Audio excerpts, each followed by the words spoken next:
Guys, it looks like it is time to start the panel for Constantine here on the last day of DragonCon. Woo, you survived! Round of applause for yourself for surviving. Especially the hills, up and down and up and down and up and down. Okay, so Constantine, he's kind of spanned. Oh, wait a minute, we gotta do introductions first. Okay, sorry, I suck as a moderator, so. Okay. Who you're not. So. You're not Jim Butcher. No, he is not Jim Butcher. Okay, my name is Kristin Jackson. I'm a graphic designer. I work mostly with the film industry, and I've been coming to DragonCon for a bunch of years now. This is one of the first times I've actually done moderating, so please forgive any screw-ups that I do. It's Monday. It's Monday. That's what we chalk it up to. And yes, chalk it up to sleeplessness and total exhaustion at this point. So we'll just go down the row and everybody introduce yourself. If you want to say a little thing about where we can find you, up front, at the end, we'll do it. Okay. Start with me. Hi, I'm Morgan A. McLaughlin McFarland. I am a tabletop role-playing game writer and publisher. I publish Chill, which is a contemporary investigative horror game. And I also teach middle and high school students creative writing, mostly horror and dystopian media. I do media analysis and popular media and culture. So if you got weird kids and you like them to be taught weird stuff, I'm your girl. What they were making reference to earlier, my usual opening joke is I write under the name Wayland Smith unless you really hate this panel, and then my name is Jim Butcher. Jim knows I do the joke, it's okay. I call myself pan-authorial between novels and short stories. I think I've hit just about every genre at least once. My covers should be rotating through on the screen up here, and if they're not, enjoy the game or whatever it's decided to do. Actually, question. It's rotating. Have you written any tinglers? I think I said just about. You may have me on that. I have to go back and check. I think, I don't know, pounded into something by DragonCon. I think I'm expecting that to be available by next year. 2 years ago, I accidentally became a published romance author, so. So you're almost there, yeah. Anyway, it's enough babbling about me. Just curious. Hello. My name is Bethany Kesler. I write under the pen name of DJ Gray for plausible deniability reasons. I write about the real world, and my parents are super religious, so this keeps the peace. And I write the weird stuff. I like writing like the speculative fiction, sci-fi, fantasies, folk horror. I'm a historian, folklorist, and pretty much Kellen knows I just love my hot bi disaster, Joanna Constantine. So, I'm just grateful she didn't make me moderate this one. Hey guys, my name is Michael Collins. I am a theory prognosticator and dad joke enthusiast for the Fandom Hybrid podcast. We do we do a whole lot of things about Marvel, fantasy, and convention culture. I have stickers if you want to find that. And I'm just weird. Just ignore me. Oh, don't ignore me now. Don't ignore me for like an hour. You can pay attention then, but just ignore me after that. Hey, well, since I'm calling the shots, I love to have audience participation when I do panels. So I will throw stuff out to the panelists here and out to y'all, and we're just going to have a great group discussion all about Constantine, who is one of my favorite characters. And so to start it off, I'd like to know, just from everybody here on the panel and around the room, what was your introduction to the character? Because he's been spanning several decades, well, many decades now at this point, that from books and television and film. So I'd love to know what y'all started out with. And for me, this was it, the graphic novel series. I started out with stealing a comic book from my uncle and reading it and going, hey, I kind of like this guy's humor. And then that kind of just folded into, and then I forgot about it because then I got in trouble for stealing the comic book. But then I forgot about it until we got the Keanu Reeves movie, and then I was like, I remember this different. And then I just kind of found him again, and like Matt Ryan is just kind of fantastic. So Yeah, just like most people, I was introduced by the Keanu movie, and then when I saw the comic books and the cartoons, I was like, why was Keanu's hair black? That doesn't make sense. And I was like, I thought it would have been way more impactful if Keanu was a dirty blonde, like he was in the comics.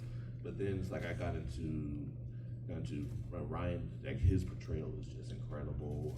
I love the short DC movies. I love. No matter how weird it is, like him dating like King Shark and like. Oh man, Apocalypse War is so good. Apocalypse War. It's good, but it's just like I was like, well, okay, it's Constantine. Just go with it. So my introduction to John Constantine was actually through Sandman. I was like 14, and my friend's older brother had all of the comics up to that whatever, but this was still when they were actively coming out. And so I'm like, oh, okay, like this guy's pretty cool. And it wasn't until significantly later that I found out he had his own comic. And I would say probably my most recent experience with him is, yes, I did watch the Constantine show, but I also watched the entirety of Legends of Tomorrow. So, and he was a really big part of that for me. I really do agree that Matt Ryan, to me, like so far, kind of is my John Constantine. Well, he was perfect at it. I mean, he was fantastic. My first experience to Constantine was because I'm a lifelong comic book geek. Back during a storyline in Swamp Thing, I believe it was called American Gothic, where, among other things, Constantine managed to get one of the original Golden Age magical characters killed. Yeah, so He really is. yeah. So for the rest of the audience, what was your introduction? The comics, the animated series, because there's animated stuff too. The Matt Ryan version, the Keanu Reeves movie version. Keanu Reeves. Yeah, I saw it back in high school. At the time, I didn't see, I thought it was cool, you know, and I rewatched it like a couple years ago, and I was like, oh wait, this kicks ass. This is a really good action movie. It's not very faithful, but you know, sometimes glad it it was a doesn't good have movie. to be to still be a fun action movie.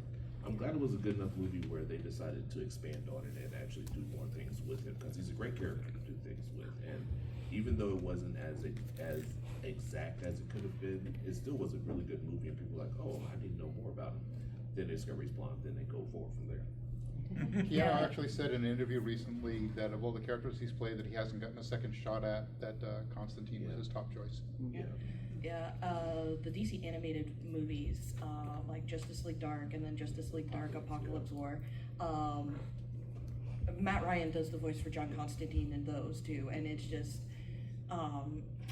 it's awesome to watch him do it in live action. It's also awesome to just hear him, because you just get, he just has this presence. It's like Johnny Depp and Captain Jack Sparrow. Like, he's just the embodiment, the avatar of John Constantine. But I think it's because he's a fan. He Yeah. came into the role with a deep knowledge of the character and love for the character.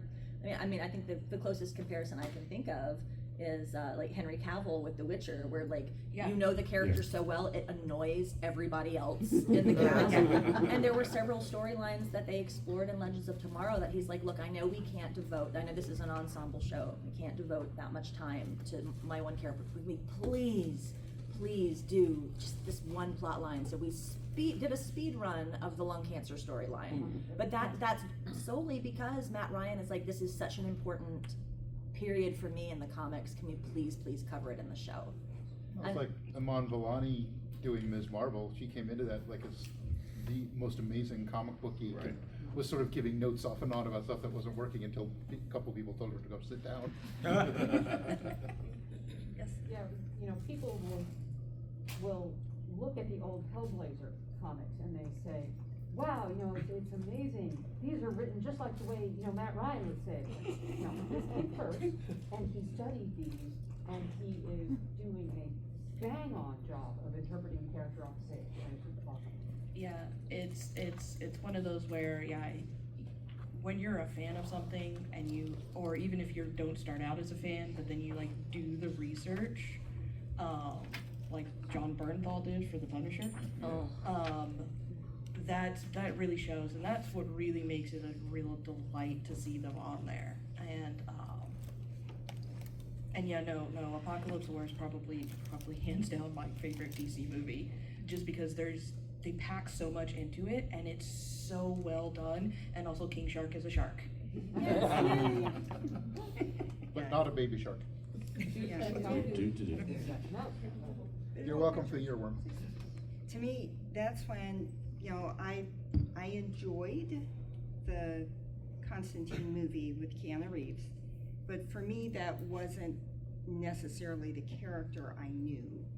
It was a good sort of supernatural drama, action movie, adventures, but it didn't seem to have a lot of the character in it, sort of like what we were talking about earlier with the Dresden Files. It was the same type of movie with the same name, but they really didn't go into the comic book source material. So like when I look at that drawing, that illustration of Constantine, and I see Matt Ryan, I mean, that's the guy. Yeah. This is the guy. So for me, the television series with Matt Ryan was more what I was expecting. And when I keep hearing that there's talk about it, Keanu Reeves wants to do another Constantine movie, I'm thinking, yes, that's great. We can do another one, but can we maybe get Matt Ryan? And maybe that would be great. Can we make it a multiverse movie and Yeah. and fit him? So we have two of them in there? You could do literally any movie you want. Can you please just not do this one? We'll love you, man, but The Keanu Reeves Constantine movie is the movie that made me sit there, look at Keanu Reeves and go, that he might actually make a really good Harry Dresden. that's it. I was about to say that movie felt to me more like a Dresden movie than a Constantine movie. Yeah. Okay. Yeah. I never Yes. thought of that, but I could see that. Yeah, I can see that. And then we got Paul Blackthorne. I went, okay, I can kind of see that. Can't see some of the rest of it, but I can kind of see Paul Blackthorne. But yeah, I got a question right Okay, there. so I think for the question of how we got into Constantine, I might have the most embarrassing answer that anyone here is willing to admit to. Oh, now it's a challenge. Okay. I got into Constantine through Danny Phantom crossover fan fiction. Oh That is not the most embarrassing thing. I said that someone was willing to admit to.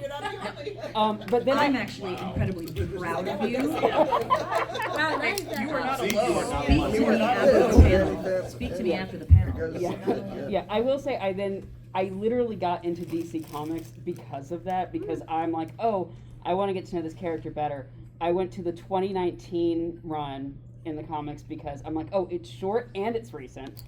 It turned out to be amazing, and I just moved backwards from there and then started to get into other characters.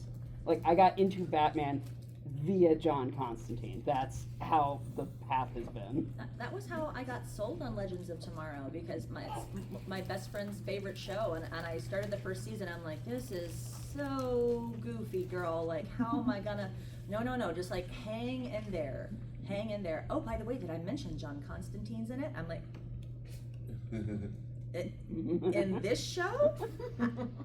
How do they pull that one off? Like, no, just trust me. And I did, and it was so good. And that weird little thing he had with Gary Green was like the weirdest thing. That's like, but somehow weirder to me than King Shark. And like, love Gary, he's a great character, but that is still like a weirder hookup than King Shark to me. Yes, that's If they'd managed to keep going, I would have loved to have seen John Constantine interacting with Donald Faison's version of Booster Gold. That would have been brilliant to watch. Yeah, but I'm not sure the universe is ready for it. We're not ready at all. No.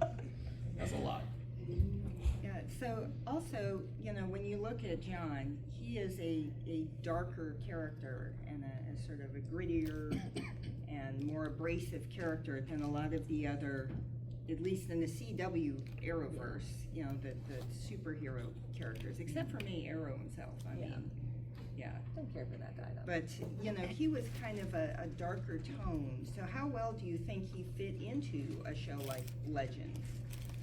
That was kind of very, I think very light. given the fact that Legends was bonkers, And for all John Constantine's grittiness, John Constantine is also bonkers. Right. So the mutual bonkersness kind of just like rebounded on each other sympathetically. And because, yeah, you know, oh yeah, time travel, we can do this. Oh, and also, ghosts. So it was really sympathetic. So, I was actually kind of hoping that John Constantine would show up in Dead Boy Detectives, but he hasn't so far. Well, and now he will not. Yeah, no, he will not. So I was like, because that would just be just like one shot, smoking in a corner, just one cameo. Why but- won't he?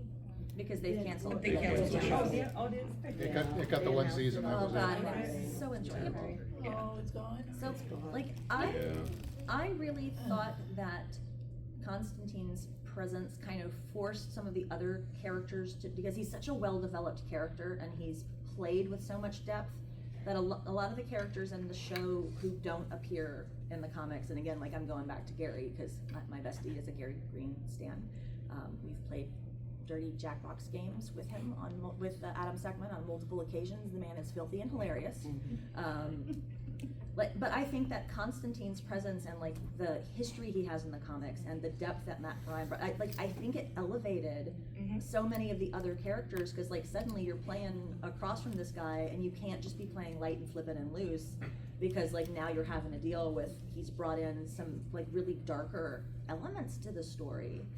And I really feel like the Constantine era of that show was when it was at its most enjoyable for me. Yeah. Because it sort of, like, it is all bonkers, but like we have bonkers silly, we have bonkers confusing, but then he kind of brought us bonkers dark, and I think it gave us a nice balance of tone. And Yeah. that was, to me, when the show was the most enjoyable. Yeah, well, I mean, and I've said this on a bunch of panels this con, but kind of like in American God, you have the concept of you bring your gods with you wherever you travel.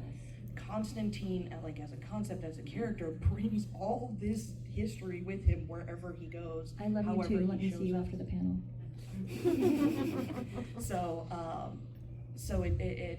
So yeah, we got that balance and tone, and it's just really nice because he's such a kind of changeable character. Like, he is always himself, but he also can kind of shift, you know, gears to be kind of what he needs to be to get the job done. And I think he's a character who is himself, but I think he's a character who lies to himself a lot. oh, absolutely. Yeah. John Constantine is the world's biggest liar, most of all to himself. But somehow or other, he Multiple manages to lie to himself personalities, constantly so- and be aware that he's lying to himself, but still go with it. Yep. That's why he's so messed up. It's the cognitive dissonance.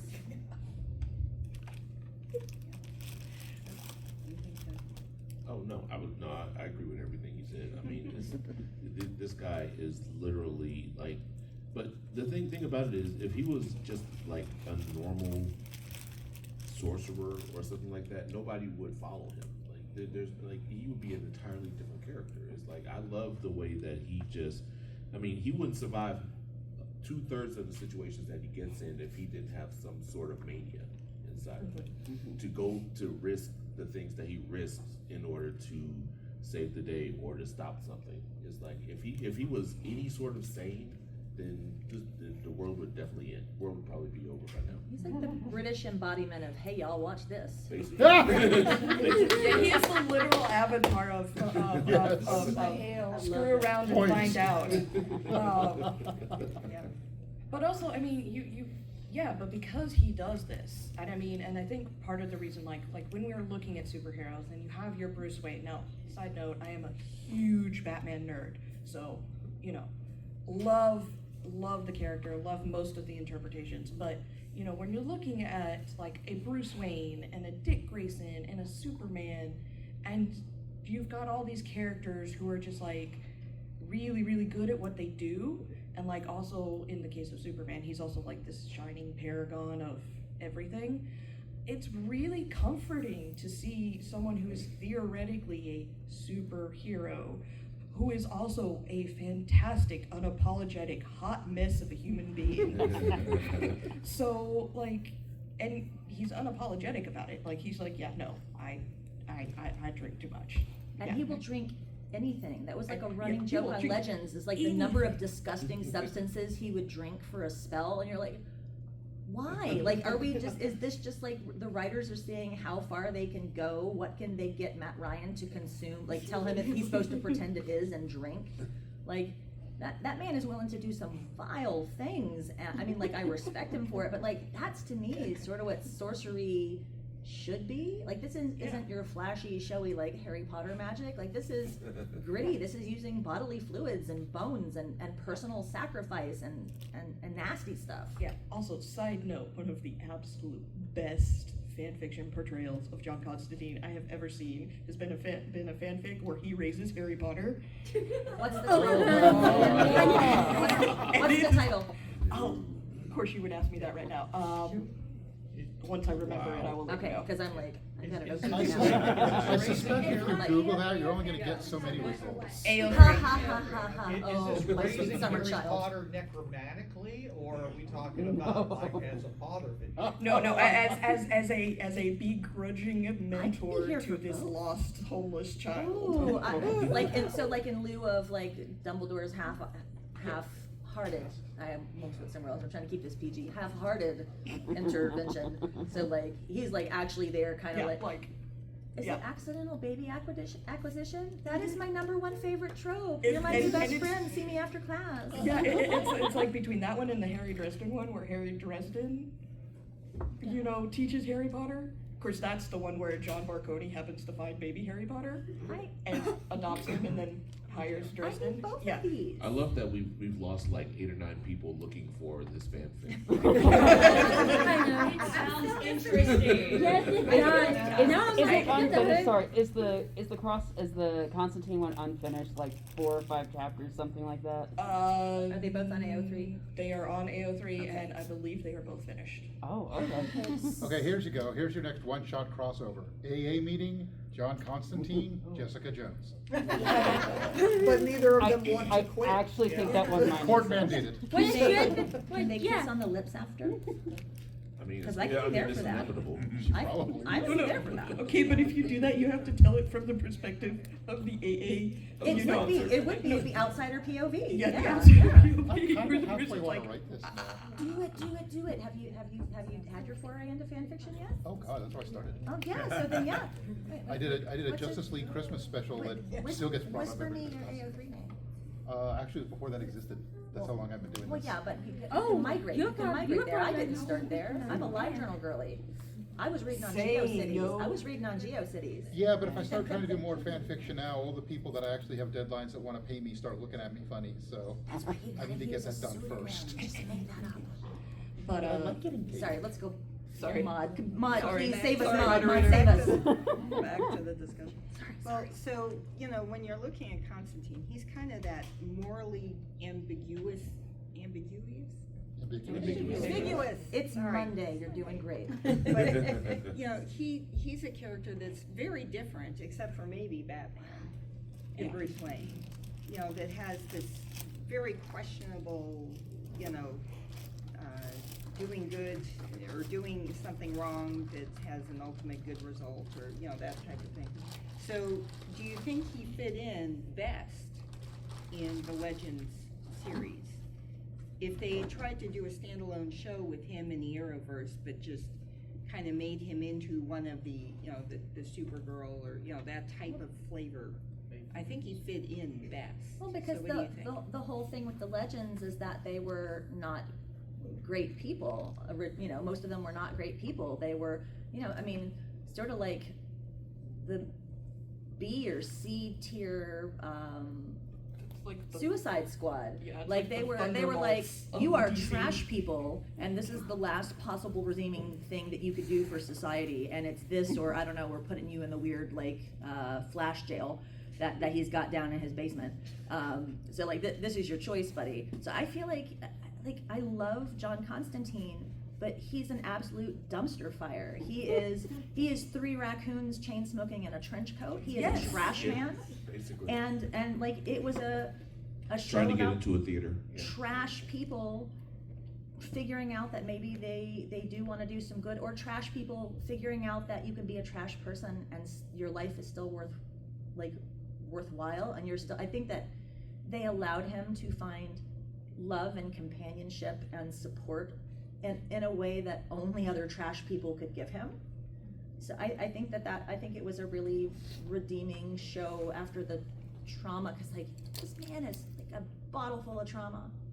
And I think that Legends was such a good place for him in that respect, because they understood him there, even when they literally like, this guy is so much smarter than us, we don't know what's going on, like, and he didn't really want to be close with them, but like they understood him in the way that only another dumpster fire can. It was they recognized that I see and recognize the dumpster fire in you, and you know.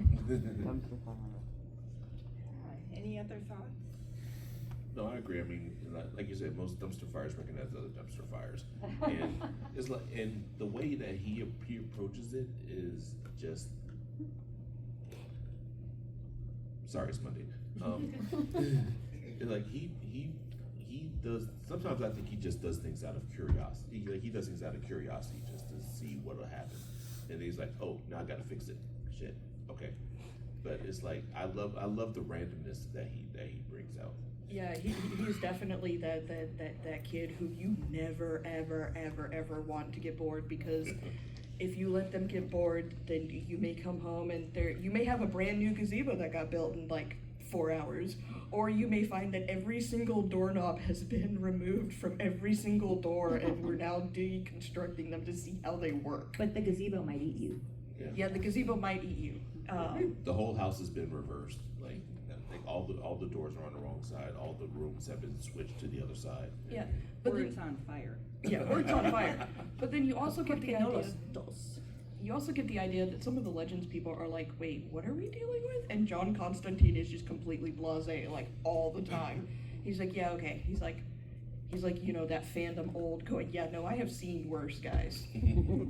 Don't cite the deep magic to me, witch. I was there. I was there when it was written. He's not just seen worse, he's probably done worse. He's probably drunk worse. Right. Yeah. He has put worse things in his mouth.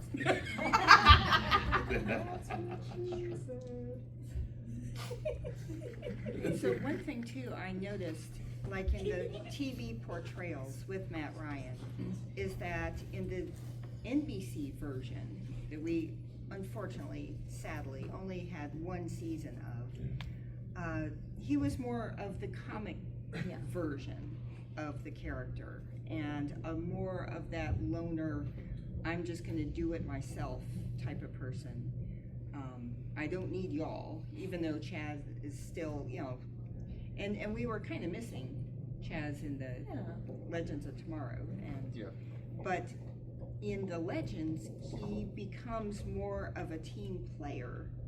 So what do y'all think about having that kind of a modification to the existing source material that we started out with?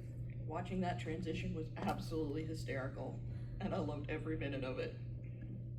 I mean, there's something about when the guy you're hooking up with gets his nipple bitten off by an evil unicorn and replaced with an eyeball, an evil nipple that opens into an eyeball, that I feel kind of makes you have to be a team player. And I think that having like, I think we're talking about don't leave them unsupervised. People like that need a project. They need, like, you got to give them a birdhouse set to build, or like a paint by number kit, and I think the Legends kept giving him projects to work on, and I think that he sort of like accidentally became a team player. He didn't want to, but they kept giving him such good projects, and I think they kind of Pavlov's dogged him a little bit, where they're like, if I stick around with these guys, I'm gonna have things to do that are new and interesting. I kind of wonder if part of it was so much of the time in so many of his stories, he'll work with someone, get through what he needs to, and they get killed. Yep. And the Legends kept surviving. And it may be that at least a part of him is sitting here going, I could have long-term tools. Like glitter. This or could be herpes. useful. Well, but I also think he felt, you know, this is going back to the comics, but yes, people around John Constantine die, usually horrible ways. Unless you're And Chaz. he, you know, deep down inside, he feels, not even deep down, he feels very guilty about that. And he knows he's responsible for lots and lots of deaths. And so when he gets to a place where either they're not dying, or they're dying and they're coming back. It's like, hey, this is, you know, better than in the past when I've been responsible for all those people getting like eviscerated by some demon or another. Yeah, but he doesn't learn a lesson though. It's like, I mean, because he had Chaz with him, and Chaz could regenerate. Chaz could always come back. So it's like, oh, okay, next adventure. Oh, Chaz, you're back. Okay, cool. Next adventure, and then he gets with Legends of Tomorrow, and it's like everybody has this knack, this annoying knack for not getting killed, and it's like, oh, so it's like, is it a blessing or a curse? It's like he either says, oh, but he'll never learn this lesson. Like he's not going to be like, oh my God, people are still dying. Maybe I'll stop doing this. That's not who he is. It's like he's just going to keep going until he finds other people that don't die as easily. It's like, how hardy are you? Okay, cool, follow me. Yeah, until something finally takes him down and he stays down. Good luck. I don't even know what that is. I don't want to know what that is. One of the reasons that is never going to happen is I don't think any of the people running the various afterlives want him in their territory. Exactly. Yeah, they're like firing shots in the air to lower the property values. Like, not on my neighborhood, pal. I'm sorry, who died? Oh, no, back you go. Is that like what the current run is about? Man died and no one wanted him. Yeah. Oh, Yeah, and man. so it's and so you and he also still feels that like you know, like sort of like that trauma from like Astra, like you were just mentioning Astra, and so that's still in the back of his head, and in his mind he's still atoning for all of this. And So that's works for the feds. She's fine. She turned out just fine. No, she's fine. She's fine. She's on NCIS Sydney, so she's doing fine. Well, they seem to be turning all the legends into cops, because Spooner's on the Rookie too, so I'm just waiting for the rest of them to pick up a badge somewhere. I'm just happy they're getting work. Yeah, because there's so little scripted drama on broadcast. I want all my legends to have happy homes on other programs. the one thing though that I wish I could have had that, and I know it couldn't have happened because of like seasons and studios and all that stuff, but I desperately wanted that Supernatural Constantine crossover. Because mostly I just wanted Constantine to just be like staring at the Winchester boys going, oh. Because you know their lot was next door to Supernatural's lot. Yeah. Because I can't remember her name, who played Jack's mom, was married to. Yeah. I think so. Yeah. So they would meet at the fence between the lots and have lunch together on either side of the fence while they were filming. And the episode of Legends with the car is not actually one of the real cars, it's a fan car. Yeah. So Yeah. that is your random Supernatural trivia for today, thank you. Yeah, but Sorry just, about that. just watching, you know, like the two trench coats trying to have a conversation. Sam would have been obsessed with him. Rowena would have immediately dragged him into a closet and done terrible things to him. Yep. Oh, yeah. Yep. Yep. And then I would you pay know, good watching cash money for Castiel and John Constantine Just like- try to like have a conversation. Yep. It could be I would- hilarious. That would have been amazing. Maybe that's why they didn't do it, they were afraid. Might have actually blown up your literal television. Yeah. Your laptop's exploding and the CW don't want to be live for that. And all the other things you could see someday, like in one of the moments between dealing with major events, Doctor Strange just sitting there going, "Oh no! Close it. Let's go. No. It's the image of Constantine and Castile watching porn together. And they're both simultaneously. Breathe. It's okay. You said that as I took a drink of water. Don't kill our panelists. As You I'm know, it's the trying end of not to God. like gouge your co-host. But I like how you think. Agreed. Monday early afternoon, folks. You know, we're feeling spicy. It's Worst on my conscience. I'm coriander myself. Are you guys gonna talk about Joanna Constantine at all, or? Johanna. Johanna. And are you gonna talk about that at all, or? Well, go Might as ahead, well. introduce No, I was it. just curious, like, what you thought of the portrayal in the first Sandman, and I think they're gonna have her in the second season of Sandman too. I think Jenna Coleman did a bang up job in The Sandman. I would have loved to be able to see Matt Ryan playing John Constantine in that, like in the original, but I thought she did a wonderful job. It did not bother me at all. I didn't have like, but it's not right. It's not how it But it was was like in the hundreds of years Yeah. ago, right? So yeah, because like, well, because she 1800s plays or something yeah, like because she that. plays an ancestor Right, of right. like, or she is an ancestor of his, but that she also is filling the role of him that he fills in the comic. She fills in the show, so she's kind of both parts. So I had a little bit of a doubt when I first heard the casting, but yeah, she did fantastic. Yeah, she That rocked was, it. was a She rocked very it. well done little, what was it, just like the one episode appearance, wasn't yeah, it? and she had the absolute right vibe. Yeah. She had, as the children say, aura. She had riz. That's it. That's your youth slang for today. You're Oh, welcome. is that what that means? See me after. I can tell you all the youth slang. Charisma. So basically when we're done, you two are going to lunch or something, right? Well, if you want to accompany me to get my blood forcibly ripped from my body, I'd love to have you. Sadly, I'm leaving after this panel. I have to drive home. Give me a business card or something. Fair enough. Yeah, one of mine too. That's right, you do. So, So I'm just going forward with, you know, you're talking about vibe. How much does vibe matter when you're reading the comics, if that was your original introduction to the character, versus the movies and the television series and the animated series? How much do you want the original source material to be represented? Or are you more like, I'll take an adaptation any way it comes to me? I've been doing reviews of all sorts of comic book based stuff for many, many years, so I've been thinking about this stuff a lot more than I probably should. But one of the rules that I have discovered over the years of adaptations, and I believe this is pretty much without exception, is the more bizarre, random, needless changes you make from the source material, the worse your product becomes. Yeah. Did anybody see the Jonah Hex movie? What about Sadly, Halle Berry? Don't. yes.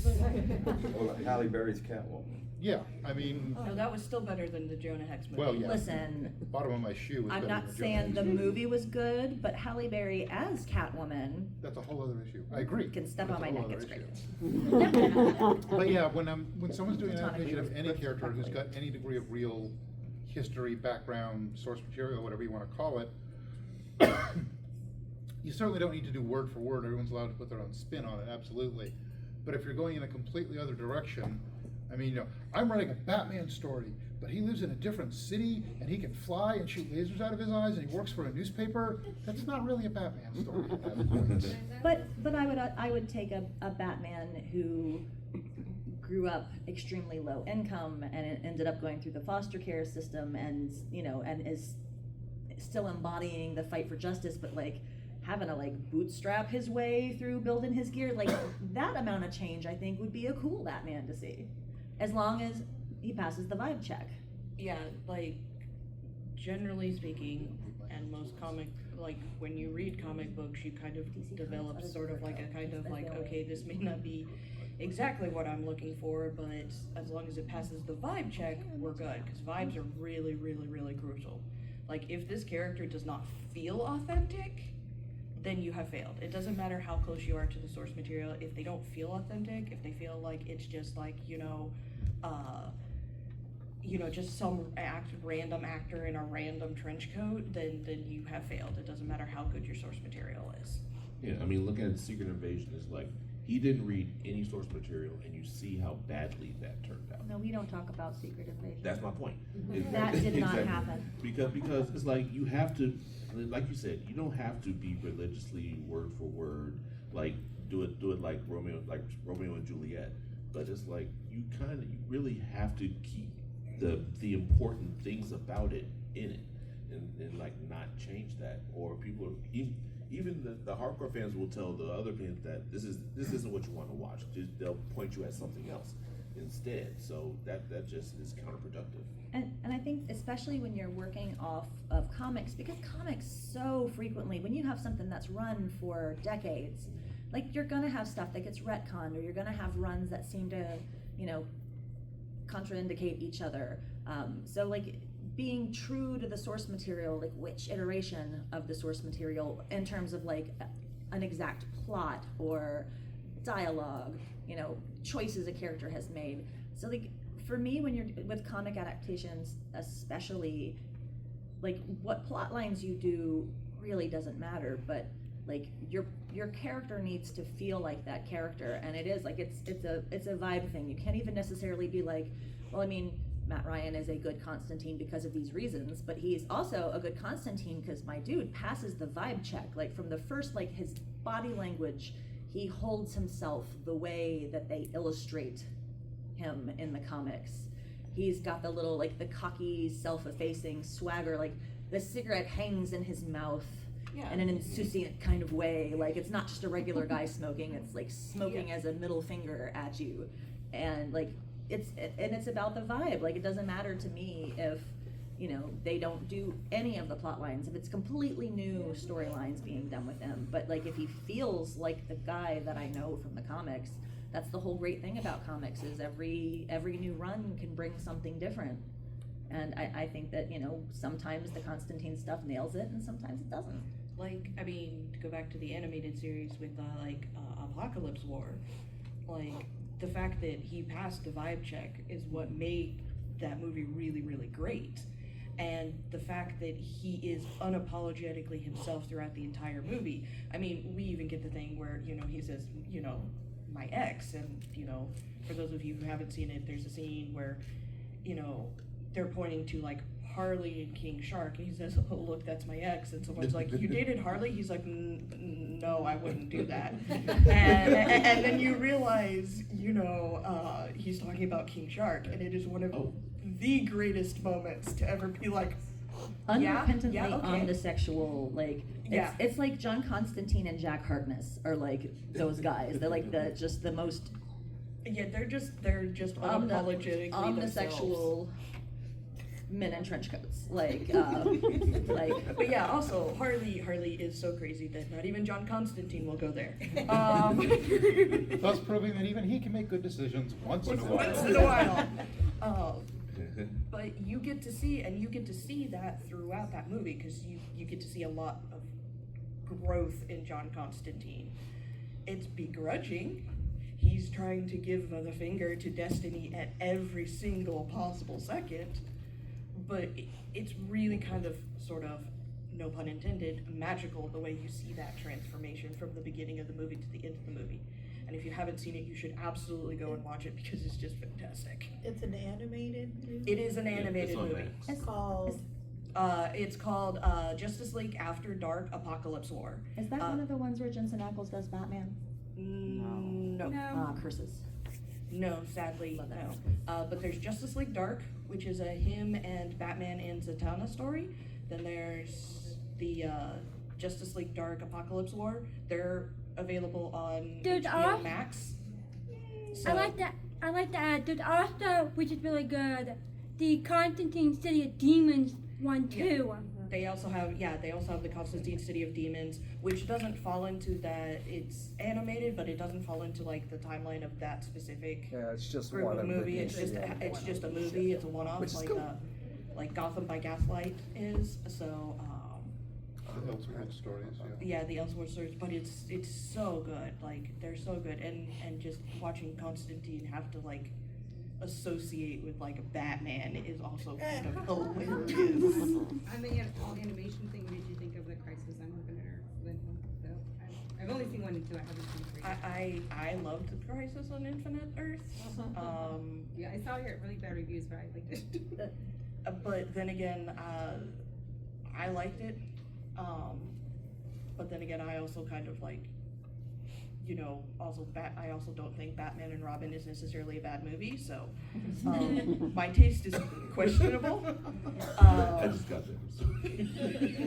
A lot of the Legends fans don't like the crossover episodes because they tend to be pretty rough on the Legends cast. Like they're always like they're killing off our guys a lot, but we're like, but even if you don't watch the rest, you gotta watch the scene where they go and visit Lucifer, because the implication that John Constantine and Lucifer have a history, and like, and I can just hear the sound of 1,000 ships being launched into the, like, I'm like, that moment alone, I'm like, if I could pick a single moment in all of, like, the Legends of Tomorrow, like, the whole, like, Arrowverse, like, would be the moment where John Constantine got to interact with Tom Ellis's Lucifer was just. Yeah, that would be the point where we had to like pause. No, we paused and just rewatched the scene a few times. Yeah.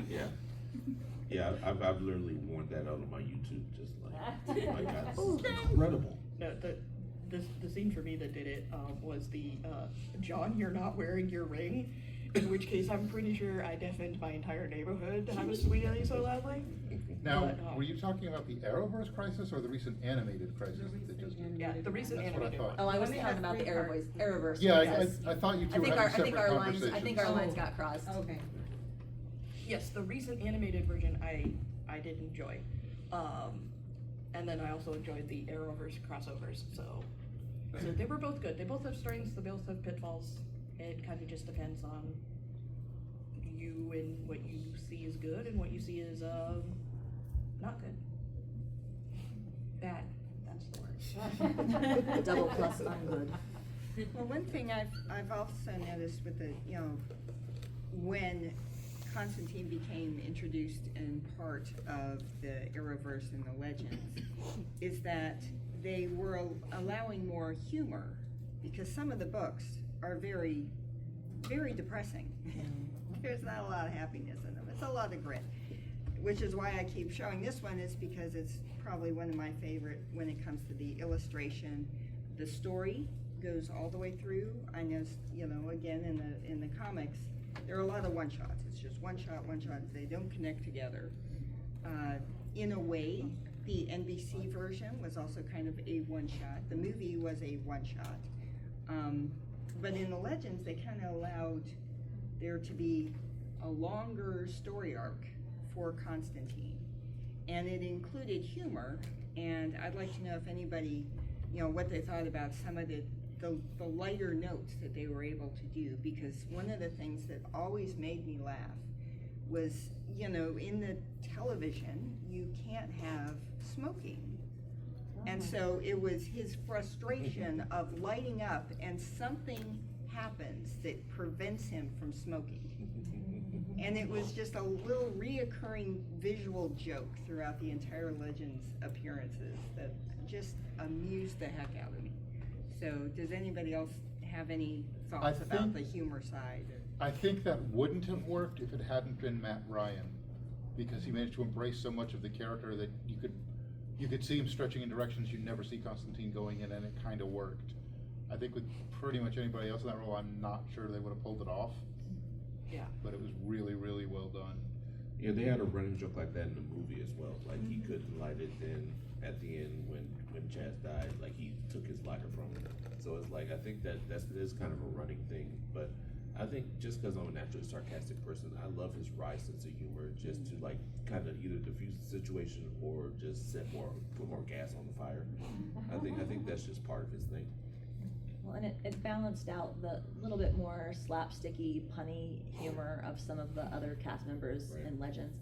But also, like, his house as a set piece was so cool, but also so funny. Like, all the little weird things in his house as it was used on Legends. If you go in the wrong door, you're in a different dimension. Yeah, like, and there's humor to that, like, it's sometimes dark humor, but I mean, I think that, like, not only did he personally bring a wry humor, but he brought a new set that like, gave so much situational humor as people are like, ooh, this is not a normal house, I'm having issues here, I just want the bathroom, what is this? Or the refrigerator that opens, and Yes. there's always the alcohol in it. Yes, and that's it. Yeah. So what does everybody else think about, that sort of adding a lighter note to the character from maybe what you originally came into the character with? Any thoughts on the darker versus the lighter version?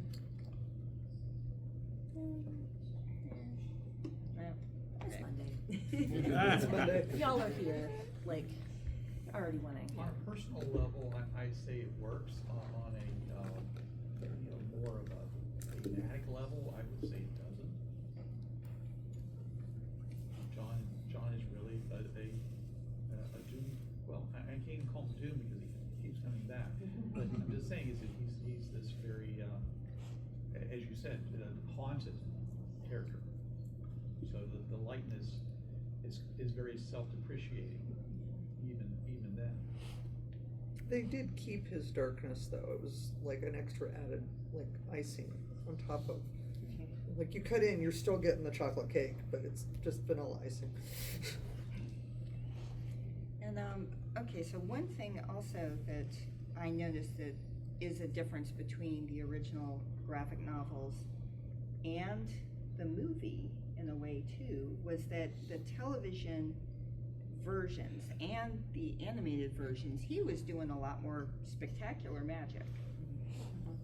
So what are everybody's thoughts about the use of getting to see more of the, the Harry Potter side, the Harry Dresden side, getting to explore a magical side, which before he was more like a street magician in a lot of ways.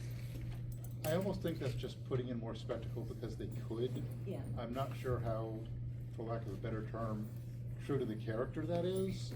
I mean, again, with the right writing, they can make it work, but someone who didn't read comics was asking me to explain Constantine to them at one point, and the best analogy I could come up with was, that sleazy PI who's not necessarily a nice person, but they more or less do the right thing, and they're constantly going up against someone way out of their league, and they only get by because of connections or tricks. Now imagine that with magic, and that's Constantine. And it is more, as you said, street level for him. It always struck me a little weird when he was, instead of faking the fire with the lighter fluid, which is a great Constantine recurring trick, when he's actually like suddenly casting fuego, it's just like that. It's not him. Well, I think they probably did it to kind of keep people, to gain new people, and to like just give you something to look at. I think if you just had someone reading from a book and not having any flash, then people are just gonna be like, wait, why is he so good? I don't think I want to watch this anymore. And that, but that works in print. Right. And it works in a static image. But it's boring to see somebody just hold a book and chant from it for 30 seconds. That's a boring scene. Right. I mean, I kind of like both because in the sense that John Constantine, not often, but not always, but he generally has a sense for the right tool that will get the job done with the least amount of effort. And that's kind of what we see sometimes, because sometimes you use the lighter fluid. It's a lot less impactful on yourself. Yeah, sometimes you actually do need to open that portal to whatever that dimension is, because that's what that needs to happen. So it's kind of like he kind of judges, he does that sort of analysis of what's gonna get me out of here alive with the least amount of effort. I have a B-part question. Do we think that part of the additional flash is not simply because they have the effects and they can, but because I feel like Marvel in particular has set a certain visual standard for what ritual magic looks like, and that's a viewer expectation now? I think that's possible. I mean, people look at wait, he's not doing Doctor Strange things, and it's but that's not really what he is. He's different. Yeah. He performs different things than he does. But yeah, people will see one thing and expect that every time they see that as a magician, expect to see that every time they see a magician, and or a sorcerer, and say, oh well, you're not a sorcerer. I think it's not just Marvel, it's also Supernatural. Yeah. So between Supernatural and Marvel, we kind of have that little bit of expectation. The rules, the way ritual magic is meant to work. Yeah, the way, that being said, I would also really, really love to see a John Constantine and Wong just sort of oh my God. just eating Chinese somewhere, just because, Heroes fighting, you can see the big picture window, and outside, the heroes are fighting, and they're just eating out of their takeout cart. It's just chopsticks and takeout. Should we get out there? I haven't finished my fuyo. Because he is that kind of character. He's that kind of he can be that foil. But yeah, I always kind of looked at that as he's just using the right tool for the job, and also that he's learned a bunch of tricks from pursuing Zatanna. So there's different things in there. So. Okay, so sort of wrapping up towards the end here. For the character, like, where is something that you'd like to see him do or go? Where would you like to see this character go? Because if we do get a movie, it's probably, sadly, not going to be Matt Ryan. But well, they're I'm fundamentally hoping, incorrect. because you know, just from the film side of things, it took a long time to untangle the legal origami that was the how to get Matt Ryan as Constantine carried over to the CBS Paramount side of things, And then HBO and stole the it like a dirty the CW. So, and and working with DC, it was a mess. So I would love to see Matt doing a full feature-length movie. I don't know how possible that is, just because of all the behind-the-scenes stuff that goes on. But as a character, where would you like to see him go? Build on the DC Foundation? Build on the Comic Foundation? Build on the Keanu Reeves Foundation? Built on the Matt Ryan Foundation. I don't actually care where I see him, as long as I see him. Like, you know, as long as we get more Constantine out there. And there's maybe one actor that I could see that I would like not immediately reject other than Matt Ryan, and that's Yusuf Greenwood. He played a character in the originals, and whose name just escaped me. But that's the that's the only other person that I could that passes that vibe check. But as long as we see more John Constantine, I don't care what it's in. I will probably give it a shot because I really like the bi-disaster human dumpster fire that is him. I have not enjoyed most of the DC movies, like the live action DC movies. They're not a thing that I make any effort to see, so my preference would be something that can stand on its own. It doesn't require me to have watched the Flash or Aquaman movies that I just like, you know, it's just not my, like, it's just not my thing. You can skip the Flash movie. Yeah, I would like to be able to skip all of them and still fully understand what's going on in a John Constantine movie. Oh, we can help with that. Yeah. I watch them so you don't have to. Well, that's how I watched Arrow for a friend and would give a summary but I could never remember the name of that play, Panda Town, where they are always going with the pool of immortality, Panda Town. Oh, yeah. Yeah, I could never remember the name, so I'm like, today our intrepid band of Arrow and his intrepid band of buddies have gone to Panda Town and they've put somebody else in the immortal pool, and now maybe she's evil. So do yeah, you if you offer could do this service for other shows? I would love to summarize shows badly for you. Yeah. Yeah, I do a podcast for the Superman and Lois show, and yeah, that's pretty much every now and then, you know, we'll have someone go, okay, and on this point of this is how this human saw this happening. To be honest, with Creature Commandos coming, I wouldn't mind seeing him in that in some sort of way. Yeah. Because I mean, it's something based on supernatural creatures, and I think he would fit perfectly in there. Oh, that's yeah. Well, I was just gonna say, we are getting a Swamp Thing movie, and if it does well, that opens the you kinda doors. think he has to make an appearance. in I'm it. changing my answer to your answer. One can hope that we see John Constantine, even if it's just a cameo in the Or Swamp Thing even if movie. it's just a reference to him. I mean, And just something. He could just be like smoking begrudgingly in the background. Say a swear, and then that's it. Yeah. Maybe Just have walk him in, show you up get as the shoe like, stuck in the they swamp, and hire he's him and just he's like, like, oh, you're dealing with what? No, I'm out of here. Bye.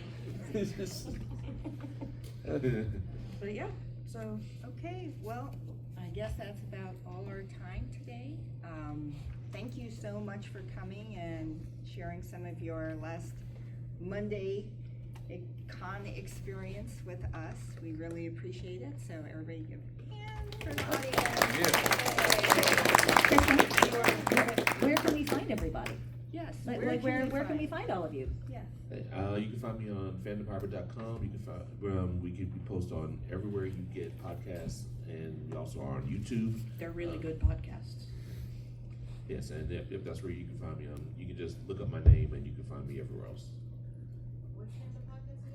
Fandom Hybrid Podcast. I have a sticker with a QR that I can get for you. Yeah. You can find me on patreon.com/DJGRAY.